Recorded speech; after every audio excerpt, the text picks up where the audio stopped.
എല്ലാ കൂട്ടുകാർക്കും നല്ലൊരു രാത്രി ആശംസിച്ചുകൊണ്ട് നമുക്ക് നേരെ ജാനകിയുടെയും അഭിയുടെയും നാളത്തെ നല്ലൊരു പ്രൊമോ വിശേഷം കേട്ടാലോ. ആദ്യമായി കാണുന്നവരാണെങ്കിൽ ചാനൽ ഇഷ്ടപ്പെട്ട ഒന്ന് സബ്സ്ക്രൈബ് ചെയ്യാൻ മറക്കരുതേ. അതോടൊപ്പം തന്നെ കണ്ടുകൊണ്ടിരിക്കുന്ന എല്ലാവരുടെ സപ്പോർട്ടിലേക്കും തുടർന്നും പ്രതീക്ഷിച്ചുകൊണ്ട് നമുക്ക് നേരെ നമ്മുടെ വിശേഷത്തിലേക്ക് അങ്ങോട്ട് പോയാലോ.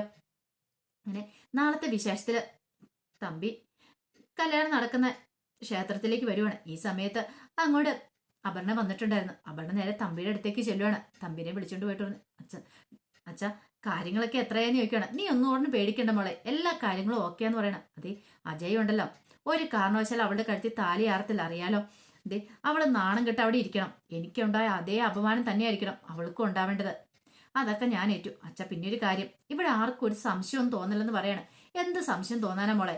ആർക്കും ഒന്നും ഒരു സംശയവും തോന്നാൻ പോകുന്നില്ല. അതുകൊണ്ട് മോള് ധൈര്യമായിട്ടിരിക്കുക. പിന്നെ ഞാനും കൂടി ചെല്ലട്ടെ. ഇവിടെ നമ്മൾ രണ്ടുപേരും അധികം നേരം സംസാരിച്ചുകൊണ്ടിരിക്കുന്നുണ്ടാലോ ആർക്കെങ്കിലും എന്തെങ്കിലും ഒരു സംശയം തോന്നിയാലോ എന്ന് പറയണം. സാരില്ല, അച്ഛൻ അങ്ങോട്ട് പോയിക്കോളാൻ പറയാൻ. പിന്നീട് ഇങ്ങനെ അപർണ മനസ്സിൽ കരുതി, എടാ അജയ്, നിനക്കിട്ടുള്ള പണി ഞാൻ തരാൻ പോകുന്നുള്ളൂ. എന്നെ അങ്ങനെ മണ്ഡപത്തിൽ ഉപേക്ഷിച്ചിട്ട് വേറൊരു പെണ്ണിന്റെ പുറകെ പോയവനാ നീ. നിന്നെ ഞാനും ശരിക്കും നാണം കെടുത്തുന്നുണ്ട്. അങ്ങനെ എല്ലാവരും മുന്നിൽ നാണം കെടുത്ത് നീയും അവളും കൂടെ നിൽക്കണം. അപ്പൊ അതിനുള്ള പണി നിനക്കിട്ട് അധികം വൈകാതെ തന്നെ കിട്ടും. ഒരു ഈച്ച പോലും അറിയത്തില്ല ഇതിന്റെ പിന്നിൽ ഞാനും എൻ്റെ അച്ഛനും എന്നുള്ള കാര്യം. നീ കാത്തിരുന്നോളാൻ പറയാണ്.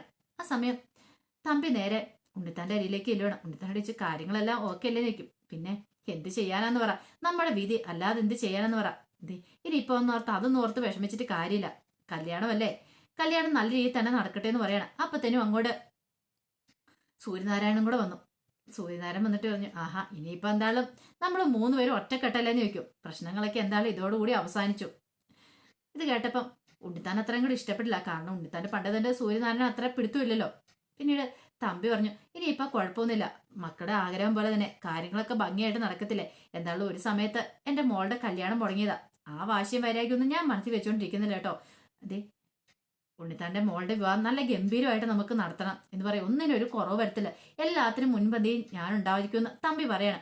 ഇത് കേട്ട് കഴിഞ്ഞപ്പോൾ സൂര്യനാരായണൻ പറഞ്ഞു, നിന്റെ മനസ്സിന്റെ വലിപ്പം അത് ഒരു കാരണവശാലും ഞാൻ വിചാരിച്ച നീ കല്യാണത്തിന് പങ്കെടുക്കില്ല. അല്ലെങ്കിൽ നീ എങ്കിലും എന്തെങ്കിലും ഒരു കാര്യം പറഞ്ഞ് കല്യാണം മുടക്കുന്ന ഞാൻ വിചാരിച്ചോണ്ടിരുന്നത്. പക്ഷെ എനിക്ക് മനസ്സിലായി എന്റെ തെറ്റ്. കാരണം നീ എന്നെ പഴയ സ്നേഹിതനായിട്ട് കണ്ടു തുടങ്ങിയിരിക്കുന്നു. അതുകൊണ്ടാണല്ലോ എല്ലാ കാര്യത്തിലും നീ ഇങ്ങനെ മുൻപന്തിയിൽ നിൽക്കുന്നതെന്ന് പറയണം. തമ്പി പറഞ്ഞു, ഒന്നുമല്ലേലും എന്റെ മോളിപ്പോ അളകാപുരല്ലേ, മരുമോളല്ലേ. അപ്പൊ എനിക്ക് അങ്ങനെ ഒന്നും ചെയ്യാൻ പാടോ? നമ്മളൊന്നും അല്ലെങ്കിലും ഇപ്പൊ സ്നേഹിതരല്ലേ എന്ന് ചോദിക്കുകയാണ്. ഇത് കേട്ടതും സൂര്യനാരായണന് ഭയങ്കര സന്തോഷമായി. സൂര്യനാരായണൻ അറിയത്തില്ലോ വരാൻ പോകുന്ന ചതിയെ കുറിച്ച് എന്താന്നൊക്കെ ഉള്ളത്. ആ സമയം നിരഞ്ജന ഭയങ്കര സന്തോഷത്തിലായിരുന്നു. കുറെ കാലത്തിന് ശേഷമാണ് ഇങ്ങനൊരു സന്തോഷ ദിവസം വന്നെത്തുന്നത്. എത്രയോ ആഗ്രഹിച്ചിരുന്നാണ് ഈ ഒരു ദിവസത്തിന് വേണ്ടിയിട്ട്. അങ്ങനെ ആ ദിവസം വന്നെത്തിരിക്കുക. കുറച്ച് സമയോടെ കഴിഞ്ഞിട്ടുണ്ടെങ്കിൽ അജയ് തന്റെ കഴുത്തിൽ താലി ചാർത്തും. ഈ ഒരു നിമിഷത്തിന് വേണ്ടിയിട്ട്, മുഹൂർത്തത്തിന് വേണ്ടിയാ താൻ കാത്തിരുന്നേ. അങ്ങനെ സന്തോഷത്തിലിരിക്കുന്ന സമയത്ത് നിരഞ്ജനയുടെ ഒന്ന് രണ്ട് ഫ്രണ്ട്സ് നിരഞ്ജനയുടെ അടുത്തേക്ക് വരുന്നുണ്ട്. എന്നിട്ട് പറഞ്ഞു, എന്താണെങ്കിലും നീ പ്രേമിച്ച് പയ്യനെ തന്നെ അങ്ങനെ കിട്ടാൻ പോവല്ലേന്ന് ചോദിക്കണം. പിന്നല്ലാതെ കുറച്ച് പ്രശ്നങ്ങളൊക്കെ ഉണ്ടായാലും അവസാനം അജയ് എന്റെ കഴുത്തിൽ താലി ചാർത്താൻ പോവാന്ന് പറയണം. എന്നാലും നിന്നെ സമ്മതിച്ചു തന്നിരിക്കുന്നു കേട്ടോ എന്നൊക്കെ പറയണം. അപ്പോഴേക്കും ജാനകി അങ്ങോട്ട് വരുവാണ്. ജാനകി നിരഞ്ജനെ കണ്ടിട്ട്, ആഹാ, സുന്ദരിയായിട്ടുണ്ടല്ലോ എന്ന് പറയണം. ഇപ്പോൾ ജാനി അടുത്തെന്ന് പറയണം, അല്ല, നല്ല സുന്ദരിയായിട്ടുണ്ട്, ഈ വേഷത്തെ കാണാനായിട്ട് നിരഞ്ജനെ കാണാൻ നല്ല ഭംഗിയുണ്ടെന്ന് പറയാം. ഇത് കേട്ട നിരഞ്ജന പറഞ്ഞു, ജാനി അടുത്തേക്ക് ഉള്ളതുകൊണ്ട് മാത്രം എനിക്കിപ്പോൾ ഈ കല്യാണ വേഷത്തിലൂടെ ഒരുങ്ങിയിരിക്കാനായിട്ട് പറ്റുന്നേ. ഒരു പക്ഷേങ്കിൽ ജാനി അടുത്തേക്ക് ഇല്ലായിരുന്നെങ്കിൽ എനിക്കിപ്പോൾ ഈ വേഷത്തിൽ ഇവിടെ നിൽക്കാൻ പറ്റുമായിരുന്നില്ലെന്ന് പറയണം. ഇത് കേട്ടൻ ജാനകി പറഞ്ഞു, ഇനിയിപ്പോൾ അതിനെക്കുറിച്ചൊന്നും സംസാരിക്കണ്ട, മുഹൂർത്തത്തിന് കുറച്ച് സമയം മാത്രമല്ലേ ബാക്കിയുള്ളൂ എന്നൊക്കെ പറഞ്ഞിട്ട് കുറച്ച് സമയം കൂടെ സംസാരിച്ചിട്ടാണ് ജാനകി അങ്ങോട്ട് പോകുന്നത്. ആ സമയം ഹണി റോസ് ചില തീരുമാനങ്ങളൊക്കെ എടുക്കുകയാണ്. അജയനെ ഇപ്പോഴാണെങ്കിൽ ഏറ്റവും നല്ല പണിയാ അജയ്ക്കിട്ടൊരു പണി കൊടുക്കാൻ വരുന്നത്. ചെറിയ പണിയല്ല, കാരണം അവനെ തന്റെ വരുതിയിൽ കൊണ്ടുവരാനായിട്ട്. ഇപ്പൊ താൻ എന്തു പറഞ്ഞാലും അവനനുസരിക്കും. കാരണം അവന്റെ വിവാഹമാണ്, വിവാഹം മുടങ്ങുമെന്നൊരു ചിന്ത അവന്റെ മനസ്സിലേക്കുണ്ടോ. അതുകൊണ്ട് ഇപ്പൊ അവനെ ഒന്ന് ബ്ലാക്ക് മെയിൽ ചെയ്താൽ നല്ലതായിരിക്കും. തനിക്ക് പണമാണല്ലോ വേണ്ടത്. ഇപ്പൊ എന്ത് ചോദിച്ചാലും അവൻ തരാനായിട്ട് ബാധ്യസ്ഥനാണ്. അതുകൊണ്ട് ഹണി റോസ് ചില തീരുമാനങ്ങൾ എടുക്കുക. പിന്നീട് അജയനെ ഫോൺ ചെയ്യണം. ഈ സമയം അജയ് ക്ഷേത്രത്തിന് അവിടെ നിൽക്കുകയാണ്. അജയനെ വിളിച്ചിട്ട്, അജയ്, എനിക്ക് നിന്നെ അത്യാവശ്യം ഇവിടെ നിന്ന് കാണണമെന്ന് പറയാം. ഇത് കേട്ടോ അജയ്, നീ എന്തൊക്കെയാ ഹണി പറയണേ? എന്റെ വിവാഹ സമയ കുറച്ച് സമയം മാത്രമേ ഉള്ളൂ, മുഹൂർത്തത്തിന് ബാക്കിയുള്ളെന്ന് പറയണം. അതൊന്നും പറഞ്ഞിട്ട് കാര്യമില്ല, എനിക്ക് നിന്നോട് അത്യാവശ്യമായിട്ട് ചില കാര്യങ്ങളൊക്കെ സംസാരിക്കാനുണ്ടെന്ന് പറയാം. നിന്നോട് ഞാൻ മുമ്പേ പറഞ്ഞിട്ടുണ്ടായിരുന്നു ഇന്നത്തെ ദിവസം എന്നെ വിളിക്കരുതെന്ന്. അറിയാലോ, ഇന്ന് എന്റെ കല്യാണം ആദ്യരാത്രിക്ക് അറിയാലോ. അതോ ആദ്യ രാത്രി അതിനെക്കുറിച്ചൊന്നും നീ പറയാതിരിക്കുന്ന ഭേദം. കൂടുതലൊന്നും സംസാരിക്കണ്ട. പക്ഷെ എനിക്ക് നിന്നെ കണ്ടേ മതിയാവുള്ളൂ. എനിക്കൊരു അത്യാവശ്യ കാര്യം പറയാനുണ്ടെന്ന് പറയും. എന്തൊക്കെ തന്നെയാണ് ശരി, ഇന്ന് എനിക്ക് കാണാൻ പറ്റില്ലെന്ന് പറഞ്ഞിട്ട് അജയൻ കൂടെ കോള് കട്ട് ചെയ്യണം. ഓഹോ, നിനക്ക് ഇത്രയ്ക്ക് അഹങ്കാരോ? അന്നാ ഹണിയാരാൻ നീ അറിയാൻ പോകുന്നുള്ളൂ. നിന്നെ കണ്ടിട്ട് ഞാൻ അങ്ങോട്ട് വരുവാ അജയ്, നീ കാത്തിരുന്നു എന്റെ വരവിന് വേണ്ടി എന്നും പറഞ്ഞുകൊണ്ട് ഹണി എന്ത് ചെയ്യണം, ഒരു ഗിഫ്റ്റ് ഒക്കെ വാങ്ങിച്ച് അജയ്ക്ക് വേണ്ടി പാക്ക് ചെയ്തതാണ്. പിന്നീട് നേരെ ക്ഷേത്ര ലക്ഷ്യമായിട്ട് അങ്ങോട്ട് പോരുവാണ്. ഈ ഹണിയാരാൻ നീ ശരിക്കും അറിയാൻ പോകുന്നുള്ളൂ. ഇത്രയും കാലം ഒരു 3-4 വർഷക്കാലം നീ എൻ്റെ ഒപ്പം ജീവിച്ചു ലിവിങ് ട്യൂതറായിട്ട്. പിന്നീട് എന്നെ കൊണ്ടൊന്നും പറ്റില്ല, ഒരു ബിസിനസ് തുടങ്ങാൻ പറ്റില്ല എന്ന് വന്നു കണ്ടപ്പോഴത്തേനും നീ മനഃപൂർവ്വം എന്നെ ഉപേക്ഷിച്ചിട്ട് വേറെ വിവാഹം കഴിക്കാൻ പോവാ. അതിനൊന്നും ഒരു കുഴപ്പമില്ല. പക്ഷെ അപർണ ആണേലും കുഴപ്പമില്ല, നമ്മൾ ഉദ്ദേശിച്ച പോലെ കാര്യങ്ങളും മുന്നോട്ട് നീങ്ങണം. പക്ഷെ നിരഞ്ജന, അവള് വെറും ഒരു പെണ്ണ് മാത്രമുണ്ട്, ഒരു ശരാശരി പെണ്ണ്. അവളെ കൊണ്ട് എന്താളും ഒന്നിനും കഴിയില്ല. അപ്പൊ എന്താണെങ്കിലും ഇനി ചില കാര്യങ്ങളൊക്കെ തീരുമാനിച്ചാൽ മതിയാവുള്ളൂ. അങ്ങനെ വിചാരിച്ച ഹണിറോസ് നേരെ ക്ഷേത്രത്തിലേക്ക് വരുവാണ്. അപ്പൊ ക്ഷേത്രത്തിൽ എല്ലാവരും ഭയങ്കര സന്തോഷത്തിലാണ്. ജാനകി ആണെങ്കിലും അഭിയാണെങ്കിൽ എല്ലാവരും. പിന്നീട് ജാനകി നേരെ അഭിയുടെ അടുത്തേക്ക് ചെല്ലുവാണ്. അഭിയുടെ അടുത്ത് എന്നിട്ട് ചെല്ല, വേറെ കുഴപ്പങ്ങളൊന്നും ഇല്ല അല്ലേന്ന് ചോദിക്കണം. എന്ത് കുഴപ്പം? അല്ല, എനിക്ക് എന്തോ മനസ്സിനൊരു വല്ലാത്ത ടെൻഷൻ തോന്നുന്നു പറയാം. എന്തിനാ?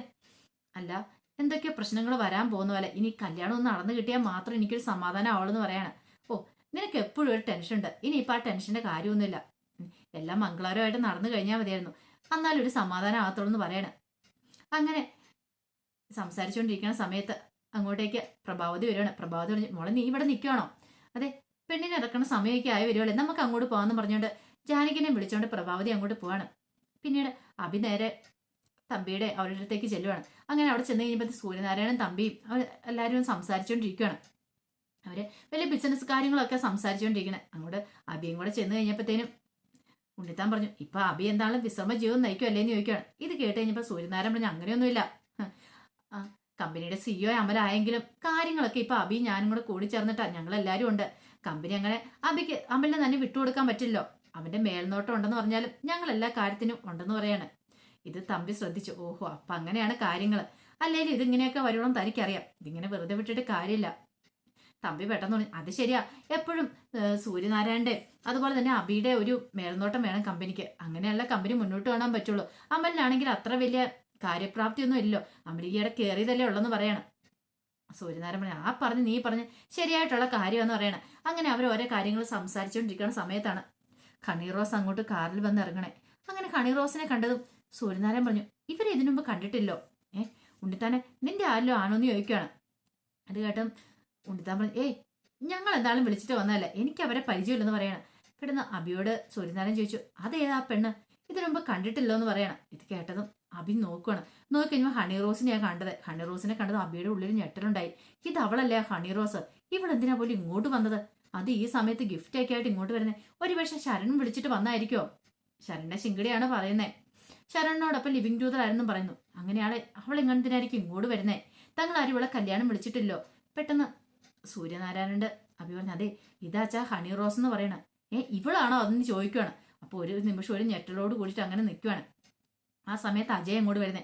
അജയ് അങ്ങോട്ട് വരുമ്പോൾ ആ കാഴ്ച കാണുന്നേ ഹണി റോസ് അങ്ങോട്ട് കയറി വരുന്ന കണ്ടു. ഇത് കണ്ട് സമുദ്രമായിട്ട് അജയ് നിൽക്കുവാണ്. അജയ്ക്ക് എന്ത് ചെയ്യണമെന്ന് അറിയത്തില്ല. അവള് വന്ന് തന്നോട് സംസാരിക്കാൻ വന്നിട്ടുണ്ടെങ്കിൽ ആകെപ്പാടെ പ്രശ്നം. തന്നെ കണ്ട് എന്തേലും സംസാരിച്ചിട്ടുണ്ടെങ്കിൽ മിക്കവാറും തന്റെ കള്ളത്തരങ്ങളൊക്കെ ഇവിടെ പുറത്താവും. അതൊക്കെ ഓർത്തിട്ട് എന്ത് ചെയ്യണമെന്ന് അറിയില്ലാതെ അജയ് നിൽക്കുക. അപ്പൊ അതിന്റെ വിശേഷങ്ങളൊക്കെ നാളെ കാണാൻ പോകുന്നത്. ഇനിയിപ്പോൾ കല്യാണം നടക്കോ നടക്കില്ല എന്നൊക്കെ നാളത്തെ ഫുൾ വിശേഷം വന്നു കഴിയുമ്പോൾ അറിയാട്ടോ. അപ്പൊ അതിന്റെ വിശേഷമൊക്കെ നമുക്ക് എല്ലാവർക്കും കാത്തിരിക്കാം. ഒരിക്കൽ കൂടി എല്ലാവർക്കും നല്ലൊരു രാത്രി ആശംസിച്ചു നിർത്തുന്നു.